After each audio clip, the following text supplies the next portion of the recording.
Let's get it. Let's get it. Let's hey, get Doug, it. Doug, if you saw CB, he was ready to do the intro because he I knew was. he was going to be by himself. You've only done it like 5 weeks in a row, TD. You've only done 5 weeks in a row, Hey, you've been doing your thing, man. You've been doing your thing, man. How y'all feeling, man? Y'all good? I'm good. I'm good. Yeah, feeling good, man. Getting ready for Thursday. Nice, man. The draft is coming. It's about to go down. We got to talk about some of the things Chris Grier said in a few days ago. But ladies and gentlemen, we have a shocking revelation. Dudley Durong is going to bring it to us. I told him to wait to in the middle of the show when everybody's in here. So, man, y'all going to be shocked at what he has to say, what he's realized, man. And I ain't going to lie, I got to give it to him, man. It's real deep, bro. It's real deep. So the NFL is definitely exposed on this one, but it's good for Tua. It's good for Tua. We're going to talk about it and more right here on the AFC's Roundtable. Yours truly, the Miami Dolphins Roundtable. How you feeling, CB83? What's up, Hey, man? feeling good, feeling great. It's Friday, another week in the books, man. Hey, blessed to see another week. The Miami Dolphins got the draft coming up. I'm excited, man. I'm excited. The boys are back to work. They back in the building. Yes, sir. I know. Yeah, you saw man. Tua making them throws out You there. saw Tua Skylar? Leroy. You saw Hey, Skylar cooking Tua Leroy. Ooh. Hey. Hey. When I saw you say on Twitter that Skylar had the best throw, I knew you was trolling. I knew you was trolling. See, Skylar was throwing to a 7th string. Tua was throwing to a 3rd. So, hey, do the math. Do the math, bro. So it equal out. Is that what you're saying? It equal out? Yeah, and it kind of gives Skylar the edge. Ooh, okay. I'm just saying. Hey, but when Doug give this shocking revelation, it don't matter anyway because QB1 is here, baby. Doug, how you feeling, man? Don't tell him yet, Doug. Don't tell him. Feeling good, man. Can't wait. Thursday's going to come. Or are we going to stay at 21 and we trade him back? You know, if it was up to TD, we probably trade back about 47 times and pick up a ton of draft. TD don't want to win. TD don't want to win.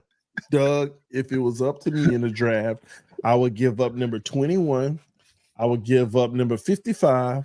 I would give up next year's first, next year's second, the year after that first, the year after that second, and I will move all the way up to the number 3 pick in the draft, and I would select Tua's brother for our new quarterback. Let's go! Hey, the trolling is at an all-time high. See, this is how y'all know y'all can't take TD serious. He's still in Twitter mode right now. He's still in Twitter mode. Oh, we ain't on Twitter. We live on Twitter right now. We live on Twitter, man. We are live, man. Hey, listen, man. These are exciting times, though. Chris Grier had some things to say recently. I want to get into all of that. I mean, really, y'all saw the press conferences. I guess I'll start with Doug. What stuck out to you? What did you love? What did you hate? Or what did you just have thoughts on with everything he had to say? I like that he's talking already about like confirming, okay, we're going to pick up their 5th-year option of Waddle and Phillips. I want him to sign them. I don't really want to wait to pick up their 5th-year option, but he did talk about Javon Holland, and that's a guy you can't pick up his 5th-year option. So he kind of made it that's important. And then I was happy about that. Now, I think, you know, with Phillips and Holland, you get a contract done now. You don't wait. Because they're coming off of injury season, so they're not going to be they'll demand a lot, but they're not going to get a lot. You ain't getting a better deal right now. You ain't gonna get a better deal right now. You again, and the Dolphins are horrible at betting on themselves. So we let Phillips and Holland play out this season. Phillips is going to have 13 sacks. Holland's going to have like 5 interceptions, 4 sacks. And they're going to want like the best money. You got to go out and sign these guys now, especially like I said, you got to coming off Achilles and you got to do double knee. Got to do it now. See, go ahead, CB83. Man, so yeah, Grier came out, had his press conference. I don't call him Grier no more. I call him the chef. TD. I call him the chef because your boy is cooking. Steph Curry with the pots. Chris Grier's doing his thing. Hey, Chef Curry. Shrimp flavor. hey, Chris Grier's doing his thing. And I understand. Add butter. I understand. You got to add a little seasoning in there, a little seasoning to the pot. But I think he's doing his thing, man. Chris Grier said, hey, you know, most likely we're going to lock up them on the 5th-year option, right? He has some stuff to say about the quarterback in the 1st round. he scoffed at you. He said, "Hey, that's not something that's really on our radar." Scoffed at who? He He scoffed said at your name. You didn't hear him? your He was name. like, TD needs to cut it out. He I'm said, watching him. I thought he scoffed at himself. Nah, he scoffed at you. He scoffed. No. Chris Grier, all the words he said, he has officially. See, he was already tied, but you know he had his outs. Bro, we already he knew has that. officially tied himself to Tua Tagovailoa. Mm-hmm. Whatever happens, Oh, yeah. it has the same fate with Grier now. He's hitching his wagon to the Tua Leroy train. He's hitched his wagon. Hey, and he gonna ride it till the wheels fall off. So let's go. Let's go. Hey, you better check that tire pressure. But like Doug said, you got to get ahead of some of these deals. You got to get ahead of Jaylen Phillips and Waddle. You'd like to see him do that. Waddle is going to be a tough situation. That's a lot of money to tie up in two receivers and him and Tyreek. But we'll see how it works out. That's a lot of money to up. The way I would do Waddle is I'd structure it so that he gets wide receiver money. See, this is what I would do. And I wrote this down. I talked about it in today's video. I would draft, if possible, I don't know when, we can get a third, get a fourth or something. Draft a wide receiver 3 with the potential to be a wide receiver 2. Because Waddle is going to become your wide receiver 1 when Tyreek is gone. Is that next season? Is it the season after that? And then have his money kick in to pay him wide receiver 1 money when Tyreek Hill's gone. So you have your wide receiver 1 in Waddle, and you got your wide receiver 2 in the rookie. So that would be the best case, right? Bridging the gap, right? But that's loaded. That's loaded, Doug, because your wide receiver 1. I mean, we all know you can find a wide receiver 1 in a 7-6, if you're lucky, right?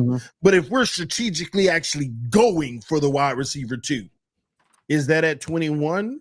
No. It's at 55? Probably. Yeah. So and I'm in agreement with y'all on that. But is he going to do that at 21 or 55? No. Which is highly unlikely. So that's why I'm a little skeptical about the wide receiver 3 thing.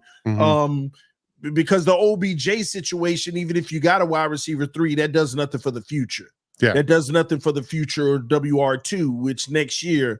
And that's why when you look at our roster, there's too many needs right now for the future. You got needs now, but you also got some for the future. Teron Armstead, wide receiver 2, so Waddle can elevate to 1, right? The safety, opposite of Holland, Poyer is a rental. The cornerback, well, at least we got time to see what Cam Smith can be this year. So I'll put that one on the back burner right now.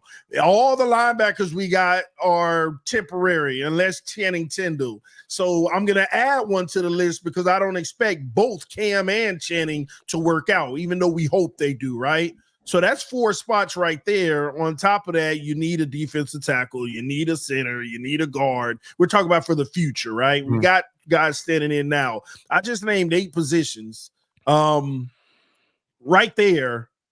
And at the end of the day, in the next 2 years, you got 4 first and second round picks, and you got to hit on 100% of those. That's kind of how I feel, because you're not going to have the capital to be big shopping in free agency like you've been the last 2 years, I would say.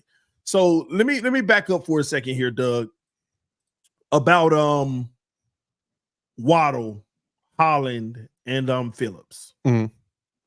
Let's start with Holland. You could get a good deal for Holland. You're still gonna pay him good money. Yeah. But you could get a good deal right now, right? Waddle, bro, I don't see no way out. I don't see a way out either. And that's the struggle. And I understand you could structure it different ways, which can help in the first 2 years, but bro, he finna do 27 plus. A year? 27 a year? Yes. Well, the extension average, of course, when you add in the 5th year option average, it'll come down a little. But yes, and let me tell you why. Devontae Smith, Waddle deserves at least 3-4 million more than him, based off of production. Waddle, yeah. But this is where Grier is playing with fire, in my opinion. And yes, he does, in my opinion. But this is where Grier playing with fire. He better not wait till CeeDee Lamb get paid, because CeeDee Lamb done had better careers so far than all of those guys. All of them. I ain't gonna lie, I ain't pay attention to CeeDee Lamb, but I went back and I looked. I was like, he been putting these numbers had a 1,800 yard season. Yeah, he's been putting on some numbers. The guy that they should not wait for is Jamar Chase. Well, yeah, that's true and everything. Like that's true too. See, Grier got to get ahead of it now. First of all, the Miami Dolphins. I understand why he's waiting. To be honest with you, you're just in a tough spot with paying Waddle. Honestly, I don't think Waddle is to be completely honest with you, I don't think he's a number one receiver, right? I think he's a 2 for sure. And I think he could be like a 1B, but I don't think he's a number one wide receiver. And I'm not saying that because of his size or anything. I just don't think he's that number one. Now, let me you can say he's a number one, but I don't feel like I should be paying Waddle like a number one receiver. And if that's the case, I might consider moving him for draft capital. You ain't moving and drafting one. He is the number one. I think you're being I think you're looking at the superstars of the world. You're looking at Tyree, Justin Jefferson. He's not in that. But you don't have to be in that to still be a number one. Mm-hmm. You know, I see what you're Diggs saying. Ain't a superstar. Technically, CeeDee Lamb ain't a superstar. Stephon Diggs is a superstar. He's a superstar. He's a number one receiver. He demands the ball. He demands the ball. I know you guys are talking from a Dolphins perspective. No, you keep tying in superstar. You keep tying in superstar with number one. Diggs has been a monster. Let's not forget what he did in Minnesota. Bro, I understand what y'all are saying. We're he's not right a now. superstar though. Where the accolades, bro? No. Bro, he's top 10 in the league. Top 10 receiver. Where's the accolades? Hey, Josh Allen, it ain't our fault. It's not his fault. That's like saying Odell Beckham, when he went to Cleveland, he was bad. He didn't get the numbers, but it wasn't his fault. It wasn't his fault. But keep cooking. I'm gonna let you lose your credibility. Go ahead. Go ahead. Hey, go ahead. Diggs is a dog. There's a reason. There's a reason they're talking about Houston being competitive now. That was before he even got there. Of course, they were competitive. But when you look at adding Diggs to that roster, come on, bro. Like, what are we talking about? Diggs is going to eat. Hold on. He's that dude. You put Diggs on the level of Justin Jefferson. You put Diggs on the level of Tyreek. Diggs was Justin Jefferson before Justin Jefferson came into the league. We're talking right now. I know we're not talking. I understand what you guys are saying, but he's still a really good football player. He can still run every route on the route tree. He's still top 10. He's still top 10, number one. He's a number one, but there's only 3 to 5 superstar wide receivers in the NFL. Hey, Diggs is a dog. Point blank, period. Yes. Who you taking? Diggs or Waddle? Diggs or Waddle?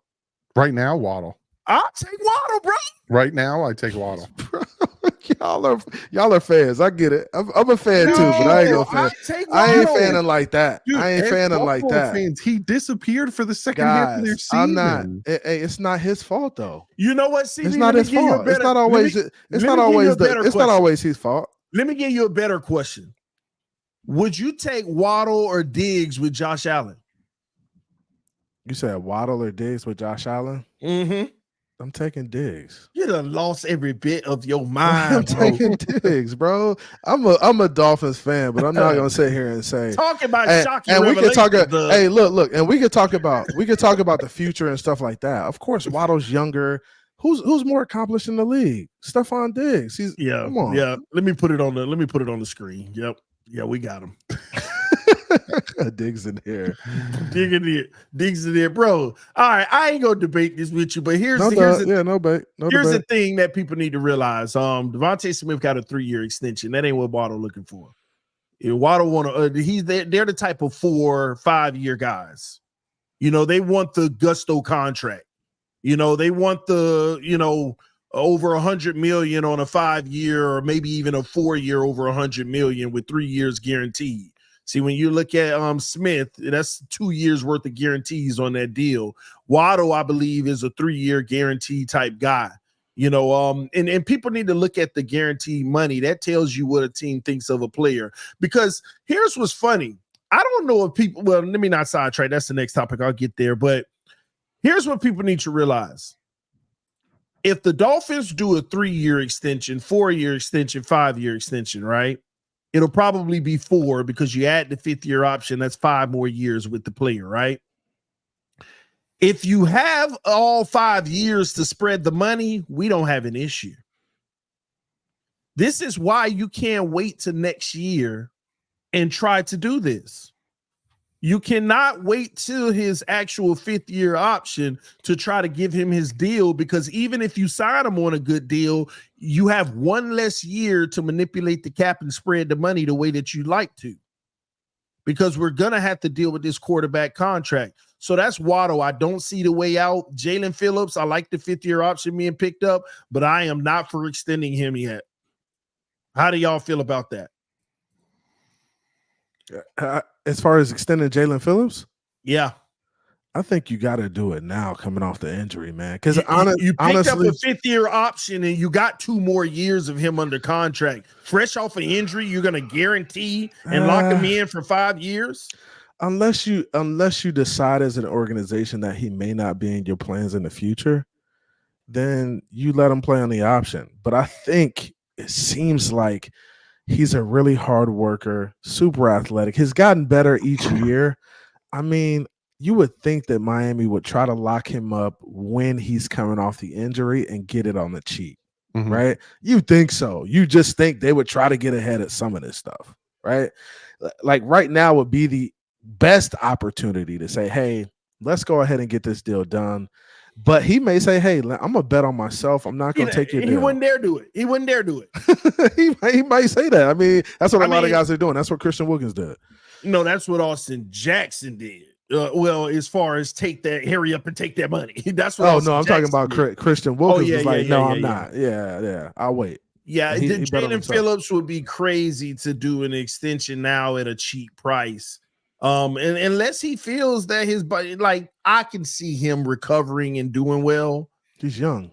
Him taking a cheap deal now would be a win for the Dolphins, but it'll be a loss for him. And he has 2 years to have this conversation. I can't see him wanting an Inca deal right now unless it's real money. But we don't know. We don't know if that's a loss for him because we don't know if he's going to produce yet. Now, if he comes out and gets injured again or something like that, then it's a win for him. Yeah, but they pick up the 5th-year option. He's getting all of it if he gets injured, regardless. Exactly. So he gets time to prove himself again anyway. Yeah. So let me ask you: if you were Jaylen Phillips, would you take a cheap deal right now, Doug? I would take an incentive-based deal. I would bet on myself, But your long-term with not many guarantees and incentive. See, here's the thing. Your first real opportunity to make real money. Here's the thing with Jaylen Phillips. He's been getting better every year. Like, I honestly think he didn't get injured this year. I think he would have had 12 sacks. Like, I think he was going off. But it's just hard to say. Take a deal that you can build off of, take a deal that you can continue to get better and then get paid again. But then it's like, that's dumb on the one hand, because okay, I'll sign the 5th-year option. I get hurt, I'm still getting that money. And it's like, what, 17 million or something like that? It's 16 or something like that. Yeah. It's a lot. Well, let me ask but you. You still don't have a long-term deal, though. What is a team-friendly deal for Jaylen Phillips right now? $12 million a year? Yeah, I think 12 million is. It depends. But you got a 5th-year option at about 16 or something, and you got a last year of your rookie deal at what, 6 or something? Yeah. I mean, either way, it's a tough call for the Dolphins. And these are the business decisions that they got to make and figure out if these are players they want to move forward with from the organization standpoint. So we'll see. But it's tough. Like, it depends on what you think his worth is. Like Hassan Reddick. Do you think Jaylen Phillips is in the same category as Hassan Reddick? Healthy? Well, just like play, like his aggression, getting after the quarterback, all that stuff. Let me say this real quick. I'm still a believer that Jaylen Phillips is still just missing being in that elite level. Mm-hmm. He's still just missing 100%. Like, I don't want to look too much into what he's done so far, because Oddball's done that. Yeah. You see what I'm saying? Mhm. And I feel like I hate that he got hurt because it kills me, man. it was like finish this season, give him and next year, give it to him, and but it was derailed. Now he got to come back off of an injury and try to overexceed to make up for being injured, like which you shouldn't be expecting. You should expect, like, even if he has a down year, you can't hold it against him. This is the recovery year. And it sucks. It's the timing of this situation that's the worst for the Dolphins and him, because now it's a question. He was taking the trajectory the right direction, just like Christian Wilkins was. Because that's not act like Christian Wilkins was dogging it out right away. No. I mean, it was we need to see this. He showed us. Now we need to see that. But Phillips, man, this injury really does pause things for me. And I don't like it because you don't know what version you're going to get after it. We'd all like for it to be the right version, but you never know. Because you look at contracts like Zadarius Smith is getting like 11 and a half. Hassan Reddick's getting 15. Bryce Huff is getting 17. And it's like, see, Bryce Huff is about right, but Bryce Huff had to hurry up and go ahead and get his. Yes. Remember, Bryce Huff, is a 1-year wonder situation. So he had to go get his 17. But if Bryce Huff had done that 2 years, it would be 21. Had he done it 3 years with what he did, it'll be 24. Like, he'd be up there. So that situation is a little different because Phillips had an opportunity to be a $20+ million guy if he put 2 to 3 seasons of great play together. But now it benefits us because, we got a little bit of wiggle room where we can argue now. The Miami Dolphins might pull an Austin Jackson and just get him signed, right? But I don't think he's gonna take but that. See, I don't know about that. At this point, when you're coming off an injury, you're probably just looking for that security. Hey, I'm committed for the next 2 to 3 years. I got a long-term deal and I don't have to worry about it. You do know Austin Jackson only signed a 1-year deal, right? Well, I mean, if you look at the guaranteed money. Well, that's the worst deal. I mean, he getting paid, but bro, look at the guaranteed money. But I'm not talking really in terms of the specifics of the deal. I'm just saying they could lock him up for 2 to 3 years million. right now. His total guarantee is only $13 million. 1 year worth. That's my point. He got a discount. I didn't realize that till last week, Doug. He didn't an extension. That's your 5th-year option. That's what they pretty much did without doing it. So we're like, Austin Jackson earned it. Yeah, he got better. That's disrespectful if you ask me. No, Austin Jackson hadn't even really played. He hadn't shown that he could stay healthy. The Dolphins really just took a gamble. Let's be real. Well, that's what I mean by is disrespectful. Not really disrespectful to him, but it tells you that he's not what everybody thought. When they looked at, he finally earned the contract. We locked Austin Jackson in. Yeah, we got him for the future. No, you don't. Do you notice what Chris Grier did with the salary cap for all these players? Everybody on the roster got an out in 2025. Bradley Chubb, Jalen Ramsey, Tyreek Hill, Teron Armstead, Austin. When I saw Austin Jackson had an out, I said, Grier said, I ain't going past 2025. They either gonna win a Super Bowl or I'm scrapping this whole thing. There is a true, when you look at the salary cap situation and what Grier did, there is a true sense that he is prepared to scrap it all after this year. Yep. Dang, TD, you froze up? The TD freeze? Yeah, he froze. All good. Man, boy, getting too elevated, man. He done kicked himself off the show, boy. All that screaming he doing. But he's not wrong there either, because they got to show something, because they're gonna have the picks next year too. So they got to. Yeah, I think that was always the plan, because if you look at the structure of that contract for all of those guys, it was always after 2024. You got like 2 or 3 years, and then you got to do something. And we keep getting close. We're getting very close. And I think put the core back in. He put a plug on my you. Bad. Tua, man, go sit down, man. Hey, man, put a plug on you, bro. Oh man, the internet people coming Tuesday. It been bouncing in and out on me. I have no idea why. But yeah, man, 2025 is gonna be a reckoning. But here's what it tells me. I gotta see him sign one of these guys on an extension first, and I'm not talking about Tua. Mm-hmm. I need to see Holland, Waddle. I gotta see these guys get signed because Chris Grier out here, something going on in his head, and those signings are gonna tell you where he trying to go with this thing. Yeah. And Omar brought up a good point. Him not restructuring Tyreek. I mean, he's been restructured before, but like when everybody got their restructure, not doing it again, tells you how he feel about that situation too. Mm-hmm. Let's go ahead and give him his money. And that way, if we need to, we can get out of it next year. Because I think that they're not very happy with the off the field and some other things, you know, just in general. Yeah, 100%. And it might be that situation where, like I said, they just move Waddle over, and maybe that's something they do. Maybe they shock all of us and they take, you know, Thomas Jr. with that 21 pick, and here's your 1-2 punch. You can come next year. I'm not sleeping on it, Doug. I mean, there's no telling with McDaniel. I mean, McDaniel hasn't had a first round pick yet, so this will be his first round draft pick. So I think you got to kind of give him the opportunity to draft it if he wants to use it. I mean, you'd like to see us move down and get more picks, but if he feels like there's a guy there that's worth it, and you know he's an offensive guy, I mean, it could happen. I mean, there's no telling what could happen. If we extend Tua, which is 99% chance we are, right? I don't want a world where we don't have a 1 and 2. And I ain't talking about a makeshift hope you could be.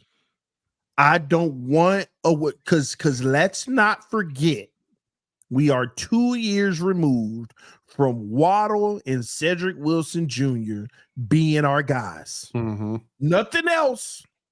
That was going to be our 1 and 2 until that Tyreek. Oh, he available? Let's be honest. We already knew what direction they were headed. Waddle and Cedric Wilson. I mean, they would bring me back into that world. Now they would have probably added somebody to TD. Come on now. Yeah, but they expected Cedric Wilson to be the number 2. Yeah. I mean, look at the money they were spending. Yeah, We all scoffed at the contract, but they were already in it.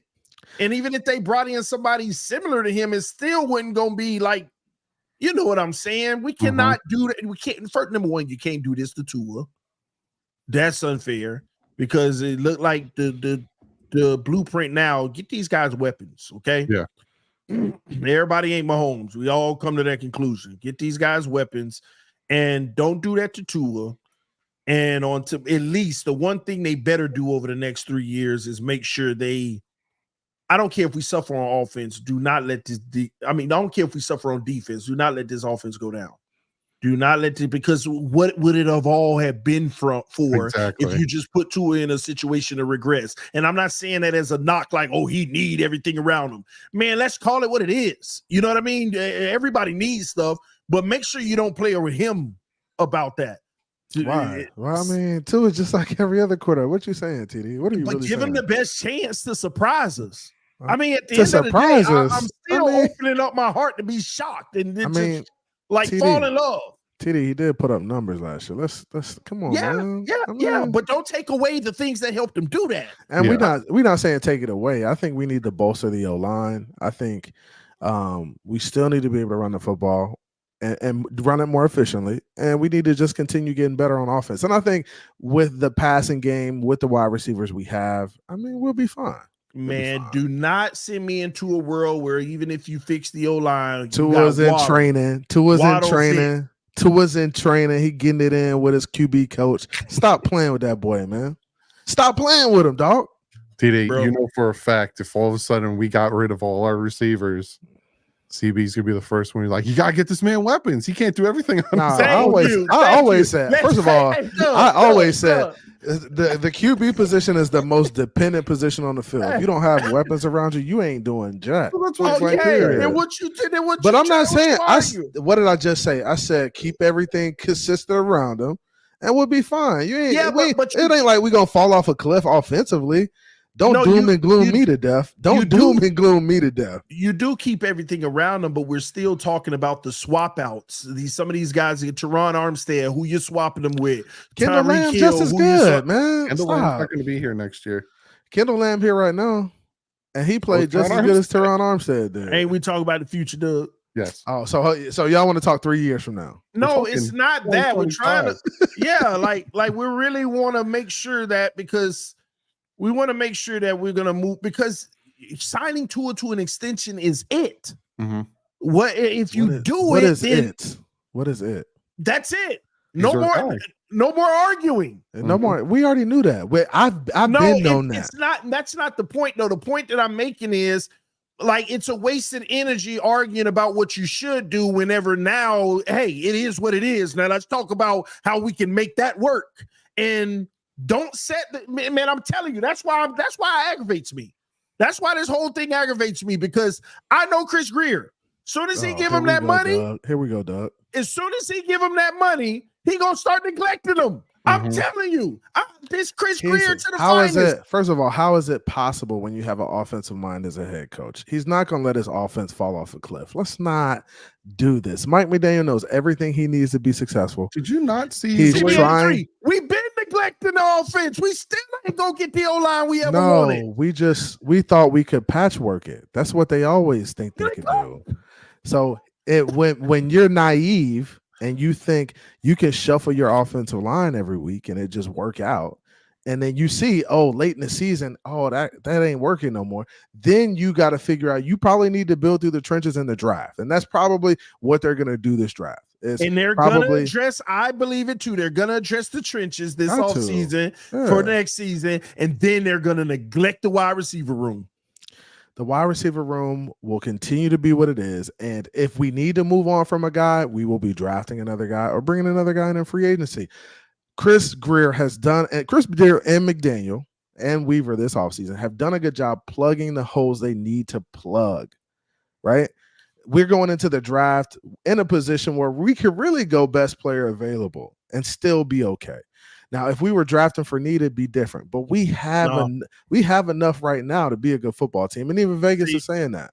The numbers. You know what? That draft best player available is a bunch of crap to me. Oh, here we go. We go. I don't even want to get on this. No. I believe in draft. I know you do. You just don't believe Chris Grier does it. I know.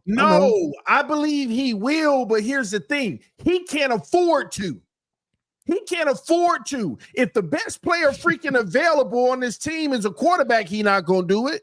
If the best player available in the draft is a safety that play Holland position, he ain't gonna do it. So he needs to go best player available at the positions that we need for the future. That left tackle position, if Barton is there and guys like that, man, you need to truly consider it.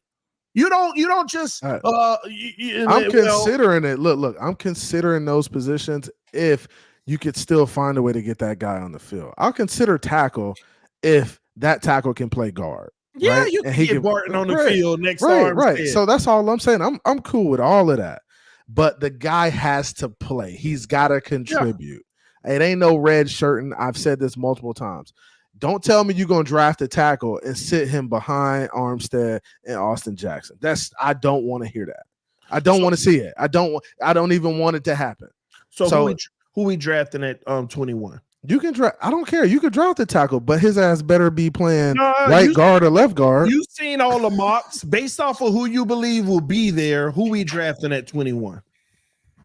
Man, that's a good question. I've seen so many mocks. I think the Dolphins. I think the Dolphins go. I think the Dolphins go edge. I think it's an edge defender. That the only reason I believe edge is because of McDaniel, but I don't think they'll do it. I think it's edge. Let me tell you, I already know who's gonna be available. You already know the drive. You already know they done sent you the script. Now I know who's gonna be right there at 21. Newton is gonna be right there at 21, and Chris Grier gonna pass. Watch what I tell you. He gonna be right there at 21, and Chris Grier's gonna pass. And it's something tell me he done brought in 8 defensive tackles, 8 of them. Like I understand care bodies, but 8. Yo, hey, yeah, but you gotta understand that you gotta find guys, right? You gotta at least find 3 to 4 guys that can stick. It's gonna be on the board, bro. You don't need, bro. You don't need to spend that. Look. Unless he Aaron Donald, I don't want him at 21. Stop it. Unless he, really, if he ain't Aaron Donald or Chris Jones, don't draft him at 21. Those guys wouldn't make it to 21. Exactly. That's the whole point, Doug. That's the whole point. We're not playing that game. We're not playing that game. Yeah, I don't want him. I don't want him at 21. So if the guys there at 21, you don't think they're good enough? No, the D tackles, they're not. Yeah, they're not good enough to be 21. You know how many D tackles went in the second and third round? round? We got enough defensive tackles. We don't. We do. We got 8 of them. TD just said it. TD just said it. And how many of them? How many? We got enough. See, Doug, that's what I call. Bro, that's the problem. Y'all want to replace players. Y'all want to stop. Y'all want to replace players. We need to replace production. Got no guaranteed money. That tell you all you need to know. Hey, we don't need to replace players. We need to replace production. If we can get 2 guys to make up for what Christian Wilkins did, we're fine.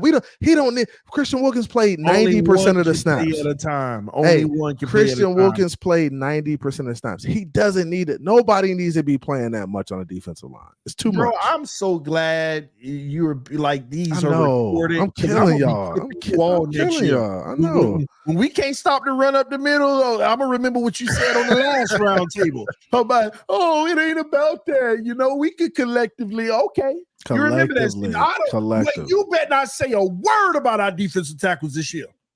We'll be fine. It's not first of all, when you look at the defense, it's not about stopping the run anymore. It's about stopping the pass. That's where, and you could go look at the statistics. When you look at the best teams in the NFL, they weren't great run stoppers. They were great pass. They were great pass defenses. Go look at the numbers. I don't want to hear it. Hey, look at Doug looking them up right now. I'm looking them up. And when you go look at the defenses were great at pass stopping. The defenses that played late in the season were great pass defenses. Of course, the Chiefs. What would you consider the Baltimore Ravens when it comes to the defense? They were top. They were a good defense. They were up there in both categories, in pass defense and run defense. So then, what do you actually know? In pass defense, they were kind of bad. Where were they at? They were. Hold on. Where were they ranked? Anything let's look at what the Chiefs don't matter. What the Chiefs were ranked. Let's look at what the Lions were ranked. Had a great defense, but the Chiefs also stopped. So they were number 1 in rush defense. Bam. 32 in pass defense. Oh, CB. And guess what? They lost. They lost in the AFC. What you mean? They lost in the AFC Championship. Now, when we go look at the list of teams, it's not about. It's teams are leaning towards Chiefs. 27th in pass defense. Just stop, CB. Stop. Stop. Hey, what are you looking at, Doug? Stop. The Chiefs were not 27th in pass defense. I literally am. Look it up. Doug cooking them. Doug ain't cooking nothing.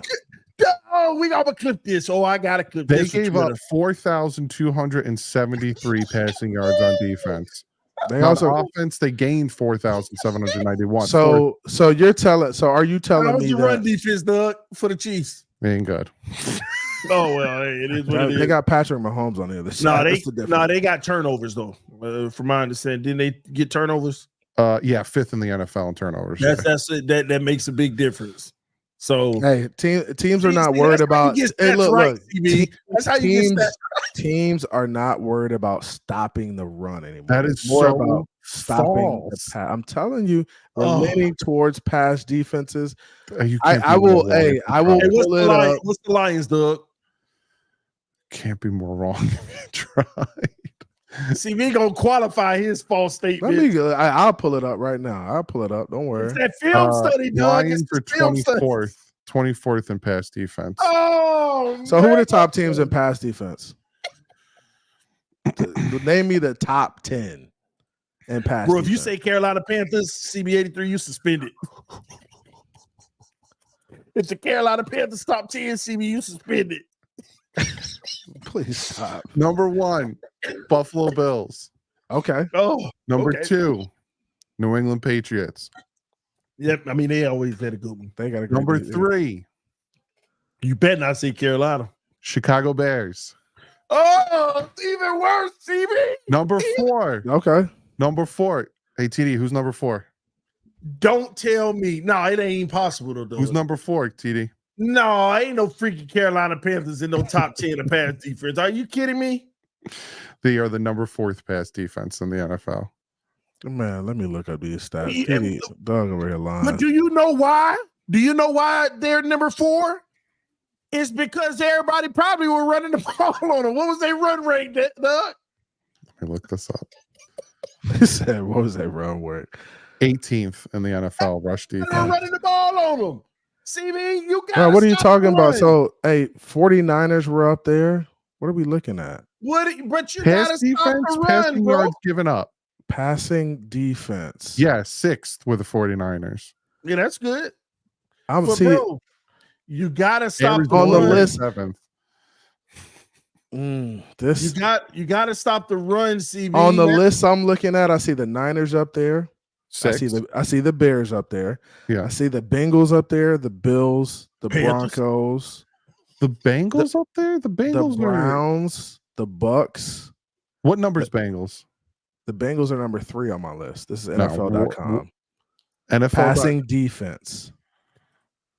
No, man. Are you looking at what are you? What are you? looking at? 2023 team stats. Defense. Are we talking about yards? passing? Defense passing. This is just total defense passing. Is that a rate? Is that a rate or something? He's lying. No. What am I? Are you lying, What do you Doug? mean? You want me to pull my screen? I screenshot it and send it to I'm you. on, What you I'm mean? on NFL.com. I just went to team stats, passing yards. So you're looking at passing yards. I looked at overall passing. I didn't pull up yards. I just said passing. What does that even mean? You trying to ask, I'm please? looking at it right now. If you Overall go to passing.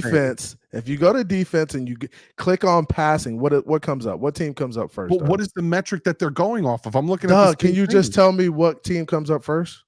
the 49ers. Okay, so But that off we're of looking what at the same metric? list. So we're looking at the same list. Off of Now what you metric? filtered it down to where you took a specific It's not stat. filtered right now. So what metric are you going off of? So I'm going gotta off of pick whatever. metrics. I'm going off of Here's whatever. the thing, CB, they're not going off of anything because it's not pass attempts. It's not going off of that completion percentage. It's not going off of that. It's not in So in what any is- order right now.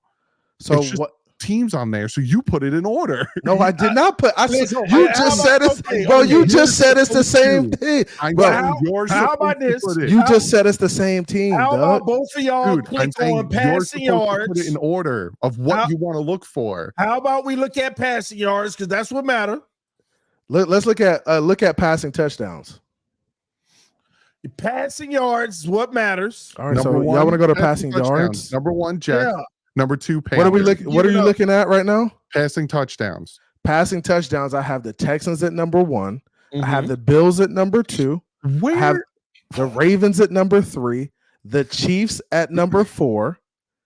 And I have as the least. So the Texans had the least amount passing touchdowns scored on them, right, Doug? Yes. Okay. Next is the Bills at 18. Next is the Ravens at 18. Next is the Chiefs at 19. Next is the Jets at 19. And then the This is Carolina Panthers. Yeah, this is passing touchdown. Panthers are up there. Panthers are up there. Patriots are behind them. Titans, 49ers, Cowboys, Green Bay, Seahawks, etc. So the teams who stop teams from scoring. And if we go look at other stats, let's look at yards. If we look at yards, you see the Panthers up there. You see the Browns up there with the least amount of yards. So You see the Jets up there. The Chiefs for touchdowns given up in passing is in the middle of the pack. No, they're number 4. I thought you said 18. What were you saying? They Chiefs had at 18. The 19. Chiefs are number 4. They have 19. They have 19 touchdowns. Okay, that was a So the best teams in the league are giving up the least amount of touchdowns, Mhm. right? And when we look at yards, the least yards- amount of touchdowns passing. yeah. But how many touchdowns are these teams giving up rushing? When we go to rushing, Bears are 1, Lions are 2, 49ers are 3, Patriots are 4, Bucks are 5, Jets are 6, Dolphins are 7. Yeah. Touchdowns given up on No, in the rushing run. yards. Rushing yards. Oh, okay. Touchdowns is Ravens, touchdowns, Bears, the best Steelers, teams in the 49ers. Yeah. Ravens, Bears, Steelers, 49ers, Titans, Saints, Chiefs are up there. Who's the worst run defenses? It's hard to say because you don't like. How are we going to categorize that? But Rushing what yard, category? rushing Cardinals, yards, Seahawks, Broncos, Giants, Packers. Seahawks, Broncos, Giants, Packers. Chump teams. Okay. I mean, to be honest with you, I think teams are leaning towards pass defense now. I don't think teams are focused on stopping the run as much as they were. It depends on how your team is built. I mean, Yeah. at the end of the day, it's turning into a passing league. So everybody's trying to gear up to stop the pass. But if you could run well, that's why Tennessee and Baltimore has done what they've been able to do the last several years, because they bludgeon people with the run. That's been their offense. And everybody building to stop the pass, that's what's also helped their success, because they've been able to run. And that's the balance of it. And that's where I think the Miami Dolphins need to be, is just being able to do both. There may be games where you really can't pass the ball like that. You need to focus on a run-heavy game scheme and a game plan and make it happen. And that's where I think Mike McDaniels dropped the ball a little bit, because there were times where we should have been run-heavy and he just, kept passing it. I just get worried about the Dolphins this year, because when I look at the schedule, even though it's too early to know, right? When I look at the schedule, it's like we got a whole bunch of like mid to good teams this year. Like we don't have like 5 bums you can point at on the schedule. We got a whole bunch of mid-tier to good teams. Last year preseason, though, we had the number 2 strength of schedule, like the second hardest behind the Eagles. When the season ended and they did the strength of schedule, I think Dolphins were 32 in the NFL. We were dead last. We had the easiest schedule last year based off of win-loss. Next year, I don't see that happening. I just don't consider it. Like it's the NFL. You're gonna play tough teams. Even the teams you think are bad teams can show up on a week and bust you in the mouth. And I get what you're saying. And I get what you're saying. You're the last ranked team in the NFL from what the opponents end up being. You didn't have a tough road. That's how it shakes out sometimes. And that's why you just go out and play. Because like the last 5 games were tough. And to still end up 32, bro, we had a cakewalk last year. And the only reason we had a cakewalk last year is because Aaron Rodgers, that's 2 games. Him going down that situation was beneficial to us. We already knew New England situation at the quarterback position. That was very favorable to us. We got the Panthers on our schedule last year, even though they got our 14-zip on us. I think it was them or the Giants, one of them. Giants with the whole Daniel Jones situation. But yeah, we had some very favorable things. Denver Broncos, they turned it up right after they played us. So I don't know, but Chargers, worst defense in the NFL, pretty much. This year, bro, it's going to be a real test. That's the only reason I'm like, man, all these commitments you want to make, find out after this year. Because this year is actually going like it's a shame that you have to make decisions before the year that might force you to find out everything you're trying to know. I mean, every year every year is a new year, right? And I know you say it, these teams are a lot different from year to year. So, I mean, I'm looking forward to the challenge. I think the Miami Dolphins are too. I think we added some dogs to the roster, and I think we're going to be able to go out and compete with anybody. That's how we were last year. There's no team that really blew us out last year except for Baltimore, in my opinion, that really just trounced us, right? I think Buffalo the first time did. The first time, and honestly, we were in that game for the first half, and once Connor Williams went down. Once it went down, it kind of felt It was a wrap. Now I think we could play with anybody. So I just want us to be able to go out there, sustain drives, compete, run the ball, be effective. Our defense got to bring something this year. We were kind of low vanilla, sitting back, chilling last year. We need to find a way to make more plays on defense, man. More turnovers, more sacks, more interceptions. We got to get back. We got to get back to being what we were, man. Defensively. So let me throw this out there. Our quarterback stays healthy. I want to ask y'all a hypothetical here. Our quarterback stays healthy. We have just as much injuries as everybody, right? A few players go down as usual. If the Dolphins win 7 games, what's your thoughts? Got to tear it down. The whole thing? The whole thing. Everyone. Except your new signed people. You got, and that's where you have to be smart with who you're signing. Like they win 7 games. It's no excuse. I said the same thing for Brian Flores when we went 1-7. I was like, they got to go. I said, Chris Grier's got to go. Brian Flores got to go. And Doug said, fire everybody. Dude, if you had Doug said you clean the house. 5 first-round draft picks and how many millions of dollars, and you start the season 1-7. Oh yeah, that was bad. You got to go. Everyone's got to go. This is it. Like, but that's how many years are we going to do this again? Yeah, and the same thing now. They win 7 games, dude. Grier cannot keep his job if they win 7 games this year. That's not on Grier though. Like when we look at this from the come yes, on, it is, bro. It's been on him. Let me ask you a question. Come on, hey. At some point, no, Doug. At some point, you got to put it on Mike McDaniel. Dude, at some point. Since 2016, this man's been our GM. How much longer are you going to you step aside? I'm going to get rid of everyone but you because it's not you. It's going to be 10 years, dude. At some point, he's got to go. Chris Grier has brought in the talent. Now he hasn't. He has. This is a really good football team. Last year, they were a really good football team. Now the injuries did ascend. And why did the injuries do ascend? Because it's your rotations. Maybe it's your rotations. Maybe it's your rotations, guys. Maybe you need to start rotating guys in more defensively, especially on the defensive line. Chubb, Phillips, all these guys, because defensive ends aren't every down guys. They aren't every down guys. They are specialists. They're on the field for rundowns. They're on the field for pass downs. Certain guys do a little bit of both, but you can't give them all of those reps and expect them to go out there and be healthy the whole damn season. It's not possible. It's not possible. So as a coaching staff, you need to find a way to implement some sort of system in place where you rotate guys in and out of the game as you need to and manage their reps. That's how you keep Chris guys Grier gotta healthy. Go. He gotta go if he wins 7. What are you talking about? How many times I would be screaming at my screen, why isn't Jaylen Phillips on the field? They rotated that man out so many times. Same thing with Bradley Chubb. You'd see ADG out there. You'd see Ogba out there. They rotated him, dude. But at some point, if it's 10, it's going to be almost 10 years.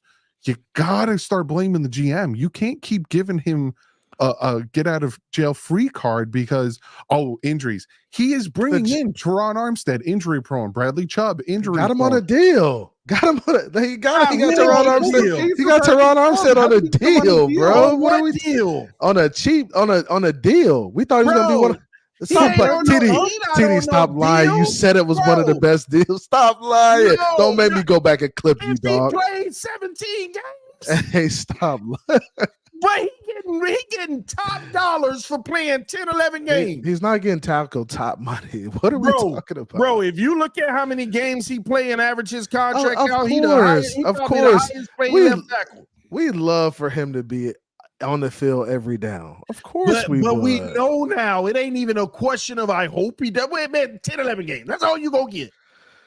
Hey, I just think it's very hard to blame Chris Grier, right? Because Chris Grier is just he's trying to do what his coaches need to be successful. He's brought in guys like Jalen Ramsey, who is a all-pro Pro Bowl player. Tyreek Hill, all-pro Pro Bowl player. He's drafted pretty well during this time span. Really? Right? Yes. He's drafted guys like Christian Wilkins, who got a $28 million a year contract. Don't mean nothing to me if you we got production. We got 5 years out of him. What else can we get? I mean, you got 5 years out of him, and then you didn't overpay. If a playoff win ain't attached to a player's name, you ain't getting nothing out of him yet. I got you, TD. You ain't getting nothing out. That's how I feel about it, at least. So if we win 7 games next year, what are you doing, CB83? If you win 7 games, saying it's okay, Grier. Nah, it's not okay, Grier, but you got to question McDaniel. You got to, and you got to, maybe McDaniel gets the axe if you win 7 games. Not Grier. Not Grier. Because Grier brought in the talent for you. You gotta at some point you gotta make it work for you. But ain't that what Flores said? Oh, he bringing in the talent, but I don't like the talent. What about? So we talking about Tua? We back up. We on Tua. No, I'm not talking about Tua. Who you talking about? Then what you talking about? I'm talking about in general. Chris Grier and Brian Flores had an issue with personnel too. Okay. What was their issue? Define their issue. This is what Brian Flores wanted more control over the player selections. Who said this? You heard this from bro? He wanted more control. It's known. Everybody knows. When he got fired, that was the thing. He kind of wanted to become more of a dictator. Yeah. So he wanted to become a dictator in terms of player personnel. He wanted to get his guy. He wanted to be able to make those decisions because Chris Grier coaching it. Chris Grier gave him the opportunity to bring in multiple Patriots. He brought in Van Noy. He brought in all of the tackle from the Patriots. He brought in all of these guys that Brian Flores wanted on his roster. And then Brian Flores also kicked those guys off the team the next year because he couldn't handle them and what they brought. Stop. You cannot You cannot talk about Brian Flores' first 2-year acquisitions. Everybody knows we were filling a roster. 2 years. We were stripping all of our talent. He had 3 years, didn't he? Yeah, he had 3. Yeah. He only had 2 years of acquiring players for the roster. Right? Yeah, we knew it was stripped down. We were stripping the roster down and we had to make teams, okay? And he wanted some veterans that can help the younger guys at the end of the day. I'm not holding Van Noy and all of them against him. My thing is when it mattered most, he wanted more decision. Who did he want to bring in? Well, here we go. No, let's have a who did he want to bring in? Who are you talking about? I'm not trying to make this a tool. TD, who are you talking about? I'm not trying to make this. Who are you talking about? I'm just saying, who did he want to bring in? Because you keep saying he just wanted more control. Because over what? We had already selected over what position? Over multiple positions, bro. He wanted more control. Okay. The only thing I'm saying in all of this, CB, is the fact that Mike McDaniel inherited a lot of these players too. Mm-hmm. Exactly. So it's his right to purge. Slowly but surely, he is purging, right? It's his right to do that, yeah. But after, he ain't even got his complete roster the way he would like it yet, and we would just ask him. And honestly, the roster is going to be an ever-evolving thing. He's never going to have it perfect. So we know that. Here's my problem. I don't understand how you keep a guy who survived 3 different regimes, and in all 3 regimes, he hired the head coach. And you're still going to keep him around because he's going to hire now a 4th head coach. First of all, Chris Grier does not hire the head coach. He does not do it. Just say that. He does not. Chris Grier does not hire the head coach. Stephen Ross is responsible for hiring the head coach. He's the owner of the organization. Chris Grier, and the what's the other guy's name? What's the other president? Garfinkel or what's the other guy? Garfinkel. Garfinkel is a business guy. Ross is a business guy. Chris Grier is one of their football guys. That's not how Garfinkel, Ross, and Chris Grier sit in on those conversations and they make a collaborative effort. But who does the decision ultimately come down to? No. Stephen freaking Ross. Chris Grier is not hiring no head coach. Let's not do that. Chris Grier is bringing the coaches in, interviewing the coaches, and if he like him, he takes the next step with Chris Grier can barely get players in the building. Why is he hiring the head coach for the Miami Dolphins? Why is he hiring the head coach for the Miami Dolphins? That's the question. See, because he's not picking the head coach. He's not. Yes, let's stop do that. GMs do. Y'all think GMs hire head coaches? Yes. No, they work in a collaborative effort. No, not Chris Grier. You are correct. They work in a collaborative effort. They work in a collaborative effort. That's the person who has the biggest say. Where do you think the list comes from? Don't forget. At one point, and Lewis said it. At one point, do we hold the people on the field accountable instead of the GM? No. You're not going to at some point, you got to do that, bro. You're not going to overlook the people on the field and the coaches. Out of their own mouth, the coaches are responsible for all of this. When Stephen Ross all falls on the head coach. When Stephen, listen, if if you want to argue whether or not he hired Chris Grier, we don't have to argue. Yeah, we don't even got to argue that. But hold on, you are not going to sit here and tell me he didn't hire Mike McDaniel, because Stephen Ross came out there and said himself, he said that Chris Grier will be given full autonomy to make all personnel and coaching decisions. Personnel. And coaching. He said Chris Grier will be given all autonomy. He will have full control over I didn't hear that. I never heard that. Run me that clip as soon as the show's over. Run me that clip. I'll find it for you. Doug, run me that clip, Doug. Stephen Ross said it out of his own mouth that Chris Grier would be given y'all keep full blaming control. Y'all want to blame Chris Grier for everything. Chris Grier is bringing in players. At some point, you got to win with the players. You're a Grier-near, bro. You're a coach. The coaches. It's on Mike McDaniel, bro. I just can't fathom that you would keep. It's on Mike McDaniel. Even last year, like when we look at last year. Okay, so let's stop doing it. Let's stop.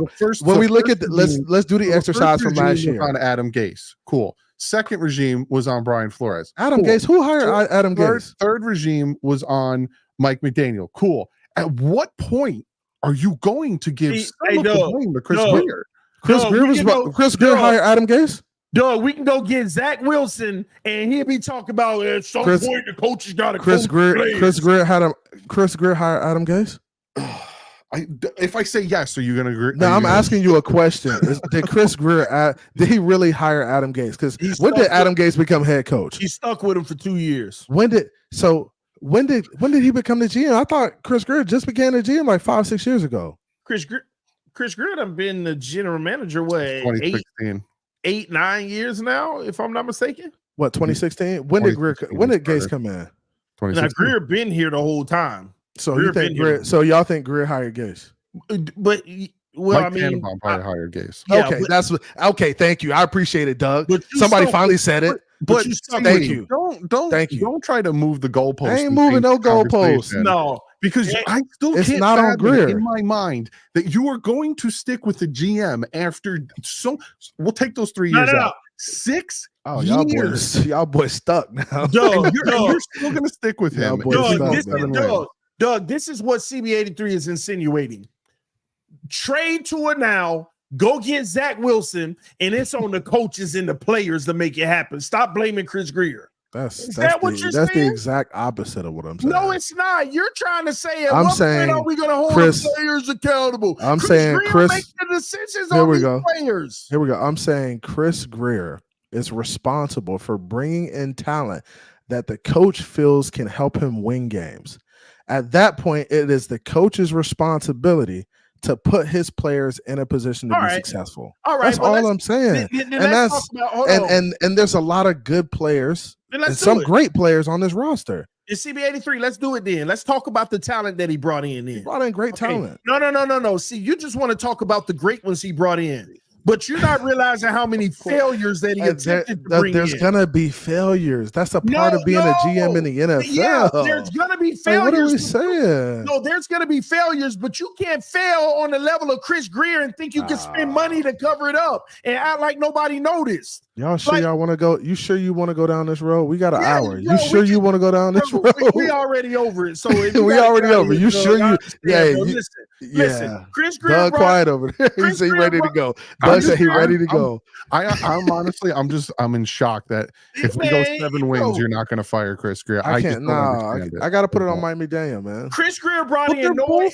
They're both to blame if they get 7 wins. Like, why is Mike McDaniel? Because when you look at it, Chris Grier is working to build a team for Mike McDaniel. He's spending money and overpaying for players to hide his failed draft picks. He's done a good job of bringing in players on good deals. Like, okay, CB83, tell me what general manager in the NFL couldn't trade for Tyreek with that package? If working wonders. There was only 2 teams that were willing to do it. And the Jets and the Dolphins. So why didn't everybody else do it? Why? Because they wasn't stupid to spend that kind of capital. Hey, so why is it stupid that he's the best receiver in the NFL? Most productive. And what is it getting up? You got the kids, bro. You know. How is it stupid? Tyreek, hey, you look crazy right now, TD. I don't care about 1,800 you yards looking and crazy. bro, I will take the Kansas City Tyreek Hill before the Miami Dolphins. If We don't have Patrick Mahomes, so you can't do that. We don't have Patrick Mahomes. You can't do that. But that's the point. If Stop. you ain't got Patrick Mahomes, then what are you doing? TD, Tyreek you ain't sound making up. crazy. Bro, you're supposed to build a Super Bowl winner. Chris Grier is failing. You tell me how has his formula been successful? First of all, where's the success in his formula? Guys, we haven't won a playoff game. We've went to the playoff 2 years in a row. Why haven't we won a playoff game? Honestly, I would say it's coaching. Of course you would. I would say it's coaching. It's on Mike McDaniel. Dude. It's coach. I'm not even saying it's you're coaching. I know you can't say I'm wrong, Doug, because it would be stupid to say I'm wrong. The players Grier body and ain't dropping the ball. Bro, it's on Mike McDaniel. He's the head coach. I coached for years. It all falls on the head coach. Wow. Because the players that we need to win are in the building. We should have never moved on from Tannehill, right? The players that we need to win are in the building. We should have never moved on from Tannehill. My point to you this whole time is that I would fire both. So again, I'm agreeing. And I'm not saying, bro, I'm not saying you can't fire both. I'm just telling you, I'm not firing Grier. I'm gonna fire Mike McDaniel because I think that's who it's on. That's who it's on mostly. They did that with Brian Flores, and look the buck stops with Mike McDaniel. It doesn't though. He is the head coach. Crazy to me. Y'all, this is easy. This is easy work. This is easy work. And honestly, honestly, y'all got to understand this. Look, I coached for years, right? In the NFL. So we can no, not in the NFL. So right? you've worked with the GM to find players. I've coached. So of course you work at my level. You work with athletic directors to get players in the building, stuff like that. Now, what you do you is have some decision making power on who coming in, right? So when you look at an NFL coach, NFL coaches, they are working with the GM in order to get talent they need to be successful. This roster had enough, and you guys aren't saying you guys want to prove that. Did this roster have enough to win a playoff game this year? I have a question for you. Real quick. Can you answer my question first, Just Doug? real quick, because it's getting late. I got to put my daughter to sleep. So I got a question for you.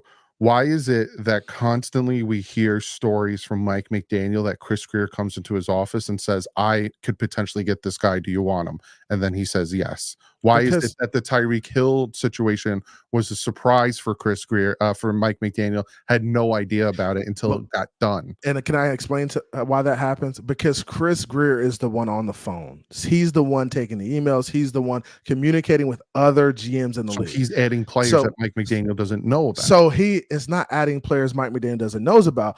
When players come across his desk, he says, hey, I have the possibility to get this guy. Is this something you would be interested in?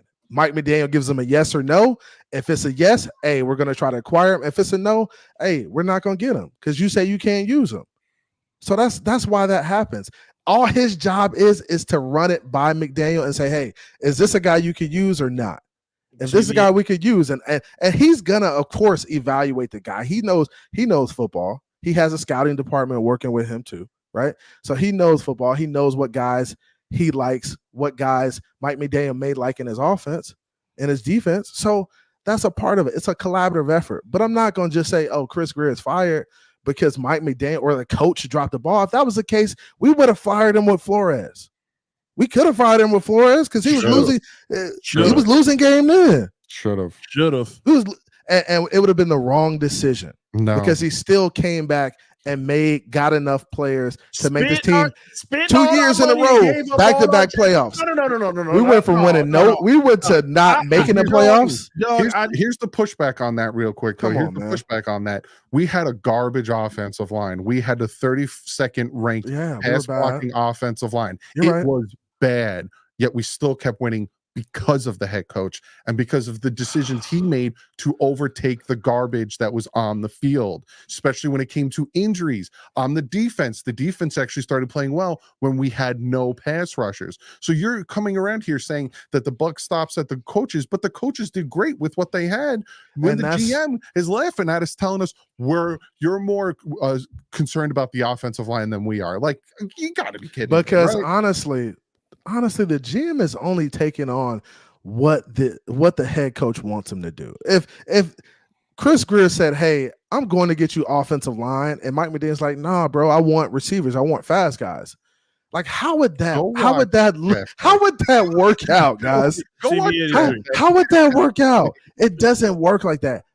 Chris Grier is only getting Mike McDaniel what he wants and what he feels like he needs. If Mike McDaniel said, "Hey, I need 3 offensive linemen. I need my offensive line to be beefed up and stocky, and I need them to stay healthy all season," Chris Grier would go in that direction. Mike McDaniel's Chris Grier's boss.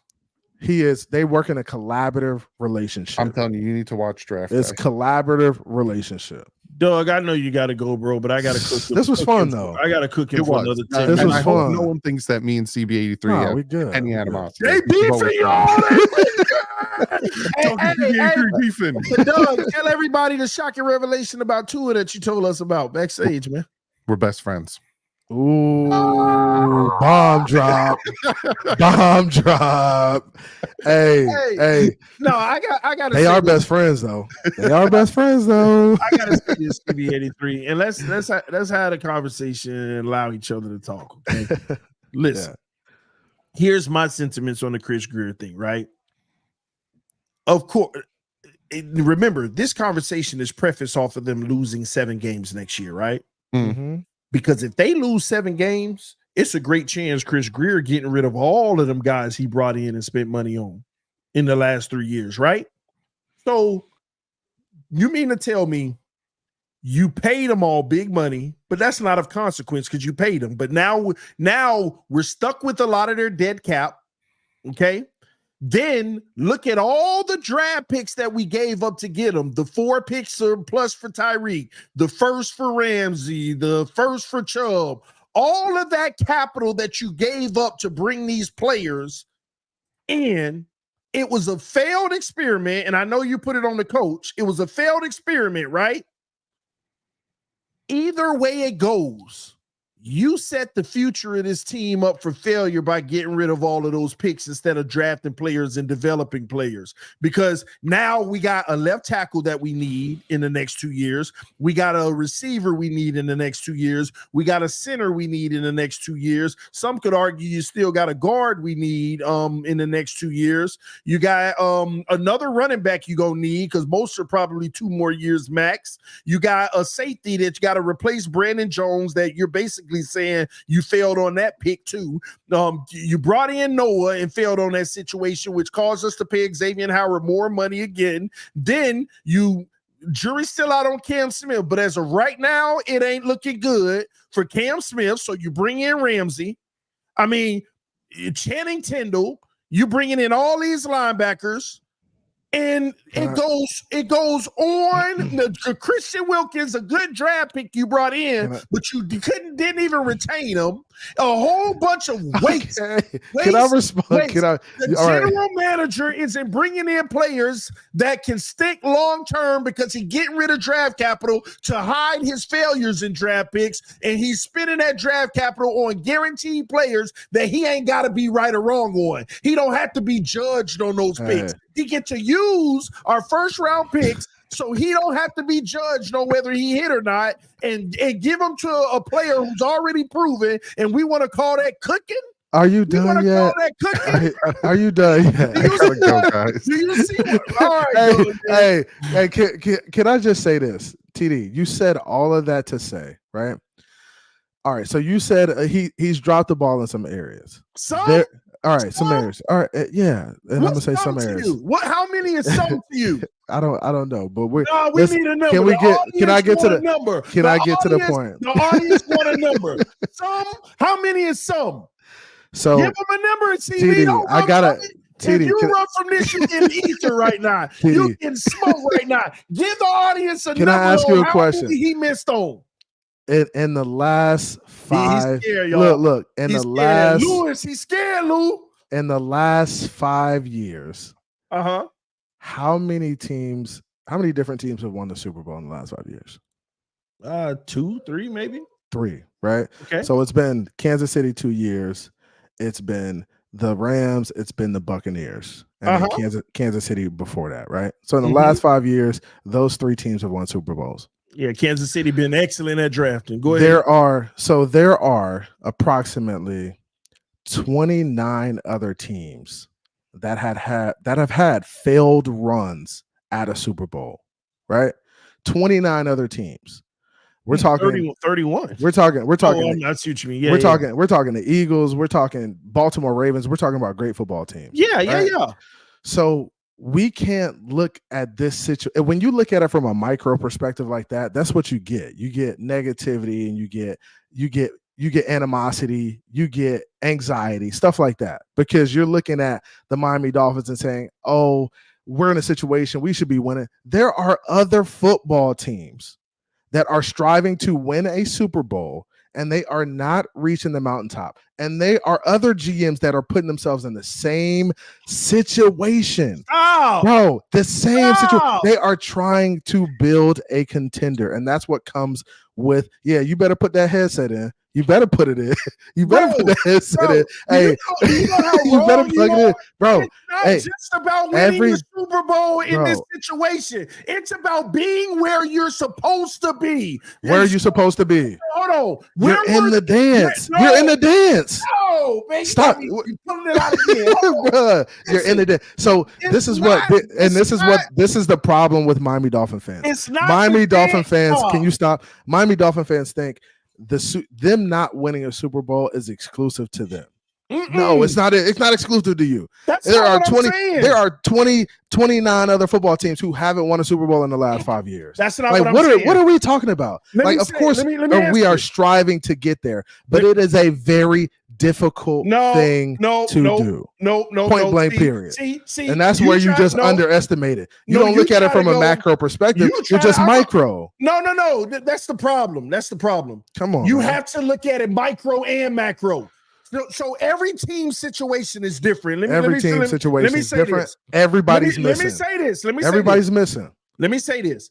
Buffalo, they should be winning. They should be winning the Super Bowl. They're failing. Okay. Hold on. The Houston Texans. Nobody expected them to win a Super Bowl last year, and nobody expected them to make the playoffs. But they're exceeding the expectations, and that happens. They're right where they're supposed to be. And that happens. No. You have to go down the board on every team and say, what are the expectations for this team this year? Are you hitting that expectation? Are you exceeding it? Or are you failing under belief? We continue to hit underneath. Okay, so what were our expectations coming into this year? To win a playoff game, and that's what kept us from winning a playoff game? What do you think kept us from winning? Chris Grier bringing in guys like Teron Armstead who could only play 10 games. So Chris Grier drafted Cam Smith, and he can't take over for a watch. Well, hold so on. None of you ain't say McDaniel yet. Let me answer your question. Chris Grier bringing in Armstead, who can only play 10 games, so you're always going to have volatility on the line. Chris Grier drafted Cam Smith, so we wouldn't have had to see a washed-up Xavier Howard if he would have hit on Cam Smith. Chris Grier bringing in Channing Tindall, who couldn't even get on the field, so we got a linebacker who could stop the run but can't play in the secondary. We got a linebacker who could play in the secondary but can't stop the run. This is repetitive. Chris Grier spending money on Jalen Ramsey, getting rid of a first-round pick that could have been a young player for the future because he failed on Noah Igbenogany. It goes on and on. Chris Grier sitting there in the last 2 years paying money on a franchise tag to Gesicki because he failed at the tight end, then he failed at the next tight end, over and over and over, all on the roster. This is what Chris Grier has done. And Mike McDaniel did everything he could. He squeezed as much juice out of the fruit that he could. He got a limited quarterback that he made look like a nice, good quarterback in the NFL. McDaniel has worked wonders. If it wasn't for McDaniel, Tua Tagovailoa would not be a Miami Dolphin today. So you need to give McDaniel his props. No coach is perfect, but at the same token, Chris Grier drafted him. Chris Grier ain't building no Super Bowl roster. He bringing in injury. He ain't did it this offseason. He bringing in injury-prone players. Chris Grier he had 7 players on the top 100. 7 Miami Dolphins. This is the first time. My God. This is the first time in a long time the Miami Dolphins bought and paid Pro Bowl players. All bought and paid for. It was nobody that he went out and drafted and said, "Yeah, that's me. That's me right there." He barely hits like that unless it's a first rounder that we all know should work out anyway. Let's call it what it is. The Man. problem with this team is the mid-level player, the infrastructure, the Channing Tindalls that was supposed to take over, the Cam Smiths, the Noah Igbonagamys, the Brandon Jones, all of these mid-roll guys that we draft that you're supposed to hit on half of them. They play well though. Then why they ain't on the team today? Or why they ain't playing those snaps? Because they went and got paid. Brandon Jones went and got paid. Brandon, stop, man. You could have, if you we weren't gonna re-sign him for that type of money. Let's stop, man. Come but that's on, the problem. What we talking about? If you weren't gonna give him that little bit of money, then he wasn't the guy that worked out for you. We weren't doing that. But it's okay. TD, bro, it's easy. Chris Grier has easy. Continuously failed, bro. It's easy for you to point the finger at Grier, and bro, it's just not. It's not on him. What would be Grier's fault? Tell the people what would make you look at Grier and say, "Yeah, bro, you got to go." What would? Let's hear this. So what would? Yeah, you don't even so when you look scenario. if these players don't work out, and honestly, the players have worked out. They've played meaningful snaps. The players that he's drafted, the players that he's brought in, all of them have contributed. Now down the stretch, we got injured and we didn't win a playoff game. That happens in the NFL. That's the nature of the game. Like, bro, it happens. But it's on Mike McDaniel. It's not on Chris Grier because he's not out there coaching them guys. He's not putting in schemes and game plans week in and week out. He's just saying, hey, these are guys I think you can win with. These are guys you think you can win with, obviously. Here are the guys. I'm delivering them to you. At this point, it's your job to get them over the hump. And that's all he's got to do. That's why it's on Mike McDaniel. It all falls on the head coach, guys. It does. Bro, it does. Green Bay, and not all of it, but it's a lot of it. Green Bay, the Bucks without Brady, and the Houston Texans are in a better position than us, and we got better talent. Bro, we won 11 games, TD. Like, what are we talking about? Like, are we serious? And I don't care if we won 14 like the Minnesota Vikings did 2 years ago and got bounced in the first we won 11 games and made it to the playoffs. Anybody talk about that Vikings team that won 14 games and got bounced in the first round? Every year, you're trying to get in the dance. Once you get in the dance, a new season starts. It's a new season. It's a new season at that part. We trashing that new season every time. Because we and this year because we weren't healthy. You're right. My God. Because we weren't healthy. And that happens. And guess what? We weren't healthy on his decisions. It wasn't on Mike. It wasn't on Chris Grier's decision. Man. It was on Mike McDaniel to keeping them guys in the game and just doing stuff that you don't need to be doing, bro. Why is these guys playing all these reps, bro? Get some other guys in the game. You got Agba sitting on the bench. Why is he not getting no time? Because there's vindictive relatimes. Because you gotta was washed. Bro, Stop. No, bro, yes, he was, bro. Why is Cam Smith not playing? Why is Ethan Bonner playing over Cam Smith? Because Cam Smith ain't no good. And according to them. It's all coming out. It's all coming out. Why is Ethan Bonner playing over Cam Smith? First round. According to Mike McDaniel and the defensive coordinators and Chris Grier, let me get this straight. According to all three of those guys, he ain't no good because if he was, the general manager can come down there and say, play him. The general manager can. He wasn't telling Fangio. He wasn't telling Fangio that. Yes, he can. And that's why Fangio ain't here because he's not a collaborator. He's not willing to listen. He's a stubborn old man. He's a stubborn old man. Hey, he won't. Fangio. Oh, Weaver, you better run, Weaver. Hey, Weaver, you better run. Why? So Chubb's getting all these reps. Jaylen Phillips getting all these reps. Okay. Where's Agba? Where's all these other guys buried on the bench? You can rotate them in, bro. There's no need to play them every play. Whose job? It's a lot of rushing to be rushing every play, full speed, going all out against tackles. It's just not something you do every down. When Brian Flores kept trying to put Tua on the bench, who got him on the field?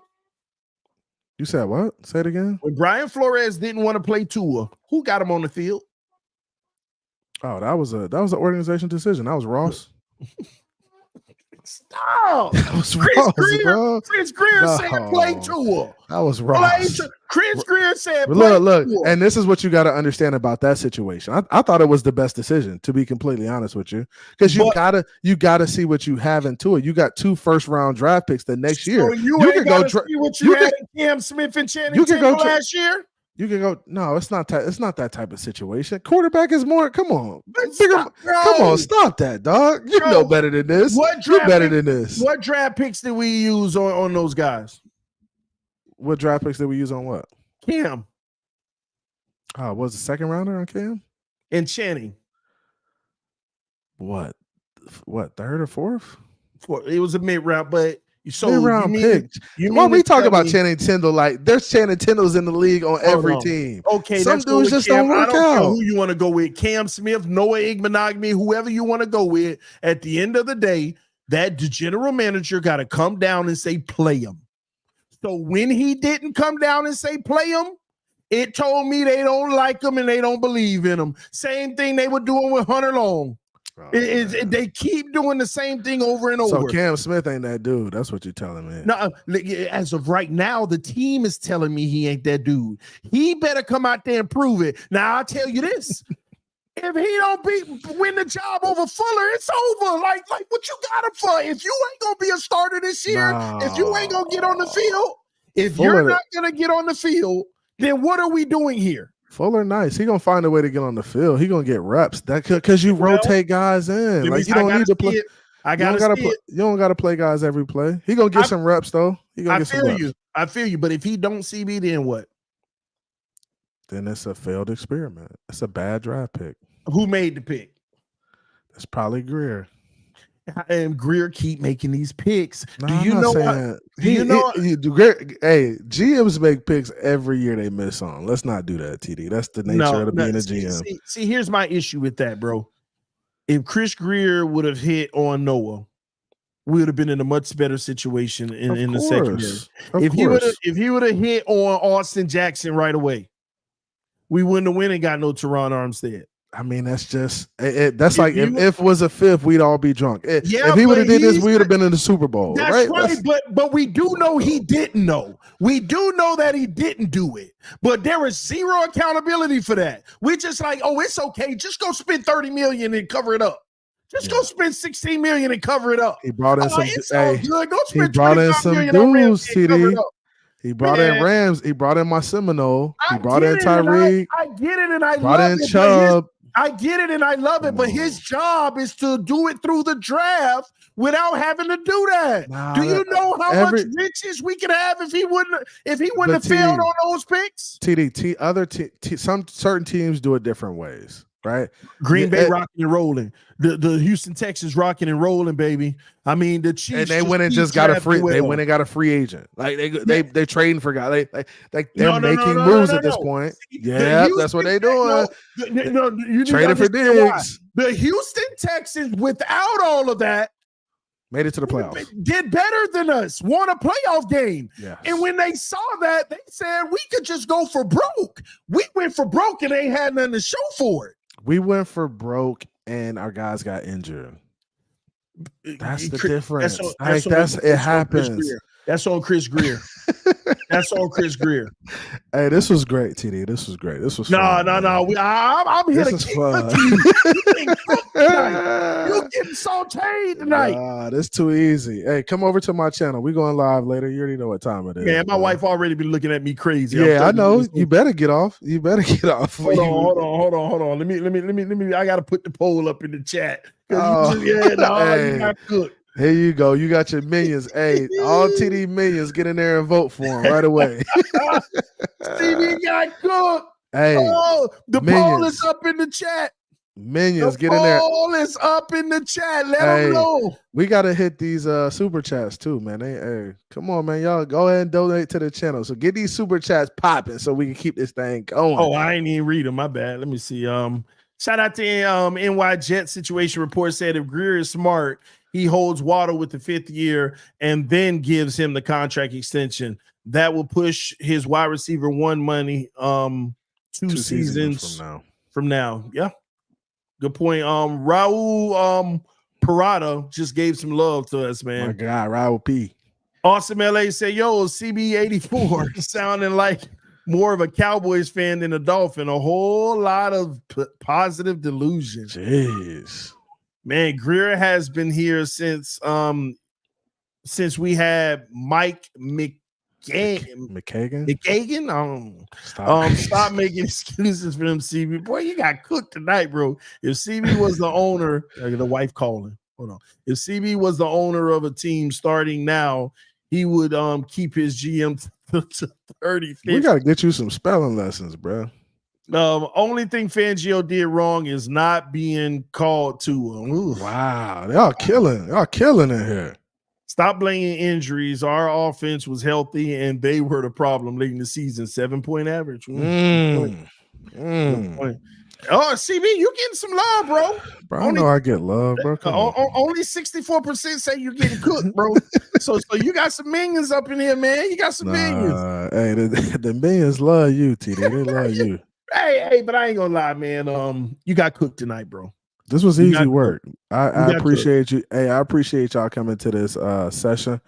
Y'all can call me Paula Dean or whoever in the kitchen with it. Now this Hell's Kitchen. With the pops. This Hell's Kitchen. I hear you. It's all right, man. We all get cooked. We all get cooked now and again, Top chef. I'm top chef. TD. Yeah, Come on, baby. I heard they would cook you on the YouTube streets about your film study. Now you get cooked. Hey, shout out to the homie Lou in the chat. I see you, Cap for life. Andres Negron the bot. CCRR the bot. What's up, buddies? Salute to everybody tuning in, man. This was a great show. At one point, we had about 400 up in here during the off season, man. Just beautiful times. Y'all hit that like button on your way out, man. This is your Miami Dolphins Roundtable. Listen, man, every week, Tuesday or Friday, we bring you that fire. We just try to make sure we get the date that's best for everybody. But yeah, man, any last words you got for everybody for real though? Man, looking forward to the draft. Hey, y'all support your boy, support TD, support the Bet USA, the sponsor. Shout out to Deli Do Wrong. Go over there and support the homie as well. Hit the like button, subscribe. Y'all already know how we get down, man. Let's get it, man. All right, and please know that this stream was powered by BetUS. Receive a 125% bonus. Link is in the description of the video. They are taking care of you on your first 3 deposits up to $2,500. They are giving you 125% on those first 3. So take advantage of that. Here's a quick word from our sponsor. BetUS, America's favorite sportsbook and casino. Live betting and racebook. We're celebrating 30 years with a historic offer. A 125% sign-up bonus on your first 3 deposits. Plus 10% gambler's insurance. Get started today. BetUS, where the game begins. And don't forget, ladies and gentlemen, come check out me, Richie, and Dan on BetUS TV, The Huddle Show, every Monday through Friday, 3 p.m. to 4 p.m. The show just continues to grow. It's crazy. It's the offseason and it's doing amazing things, man. This is an official show, ladies and gentlemen, so keep supporting us. BetUS is loving the show right now, man, so I can't wait for the regular season where it goes off the charts. And listen, man, The Huddle, Monday through Friday, 3 p.m. to 4 p.m., come check us out. All right, man. Hey, y'all boys killing over there. I see y'all doing work over there, man. Yeah, man. It's pretty dope, man. It's pretty dope. I gotta find more time for my channel, man. I've been neglecting my channel. Yeah. That's how it be, man. Yeah. So listen, man. Y'all go check out CB83 right now. He's about to go live and try to redeem himself from getting cooked and try to tell everybody why he did get cooked. Easy. All right, y'all. We out of here. We love y'all. Peace. We are out. See ya.